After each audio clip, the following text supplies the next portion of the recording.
All right, everybody, we're going to go ahead and get started now. Sergeant Jorge Garibay, San Jose Police Department, PIO. This afternoon, Chief Joseph is going to go over the events that occurred last night that led to an officer-involved shooting, followed by Mayor Matt Mahan will say a couple of words, and Assistant City Manager Lee Wilcox will close that out.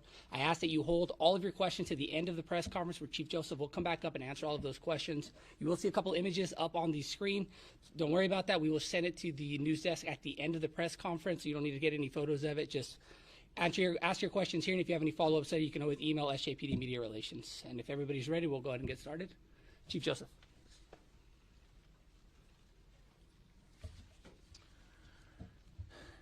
Yesterday, 2 San Jose police officers did what we ask them to do in our city every day.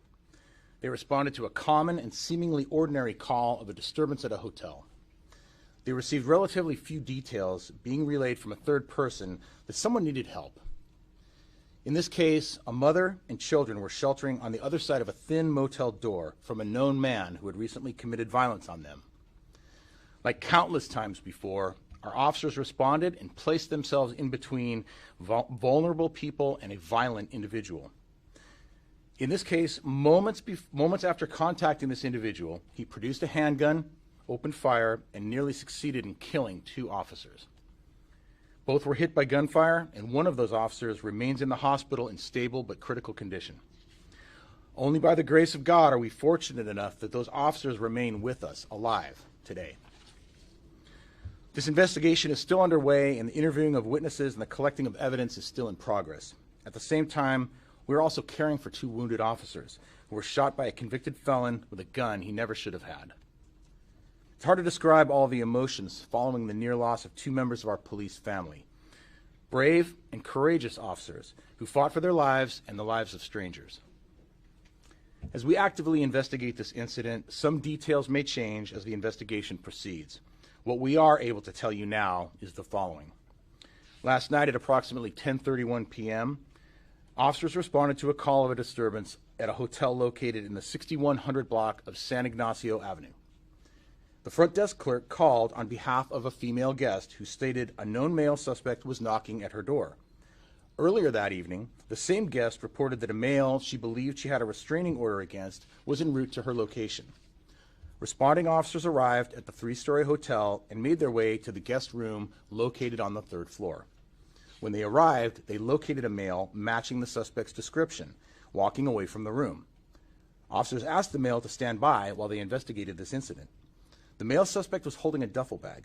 The suspect stopped but immediately began reaching into the duffel bag. One of the officers reached out and told the suspect not to reach into the bag. In less than 1 minute after officers first contacted the suspect, he retrieved a stolen handgun from the duffel bag and fired at the officers. The suspect fled, running away from the officers while continuing to shoot multiple rounds at them. At least one officer returned fire and struck the suspect. And that's a still from body-worn camera of the suspect reaching into that duffel bag. The suspect continued running, broke through a plate glass window, and jumped out of the 3rd floor hallway to the ground outside of the hotel. Officers broadcasted a request for assistance, and arriving officers located the suspect hiding outside of an adjacent property. Suspect was taken into custody at approximately 10:53 p.m. Responding officers provided medical aid to the suspect and to the injured officers while they awaited medical personnel. One officer was transported to a local hospital with moderate injuries. He was treated and has since been released from the hospital. The second officer was transported to a local hospital with life-threatening injuries. That officer has stabilized but remains in critical condition. The suspect was transported to a local hospital with life-threatening injuries. He also has stabilized but remains in critical condition. A loaded, stolen firearm was recovered from the scene. When officers contacted the mother and children hiding in the hotel room, it became apparent that their lives were likely saved by the responding officers. In the room was a survivor of a recent domestic violence attack. We learned that the suspect had an arrest warrant for that domestic violence incident.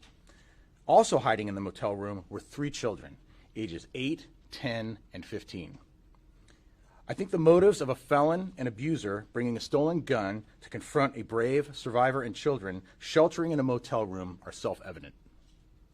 It's clear to me that these lives were all in grave danger, and these officers are the reason they survived this horrific and traumatic incident.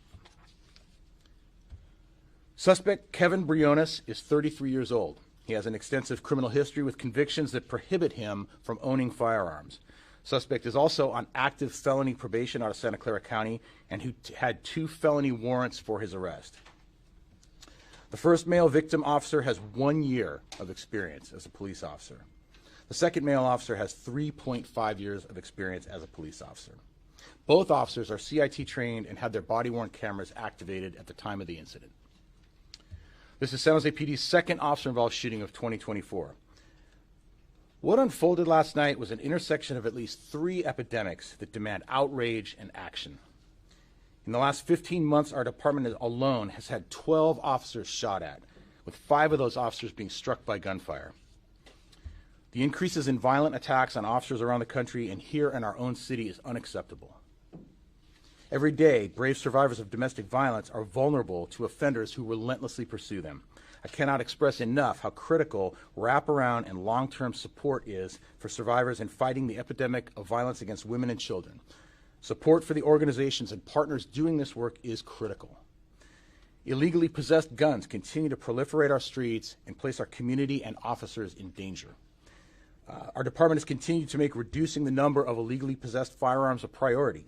This year alone, officers have taken 313 illegally possessed guns off the street. Last year's total was 976. I could not be more proud of the officers who initially responded to the call and of the entire department response to this incident. I want to thank the San Jose Fire Department personnel and county paramedics who, like always, are there when we need them most, as well as the tremendous hospital staff that are treating and caring for our officers.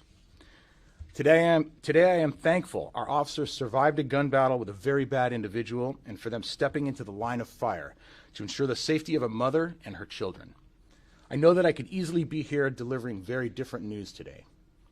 This outcome is a result of courageous San Jose police officers who answered a call for help and were willing to sacrifice their own lives to save the lives of people they had never met.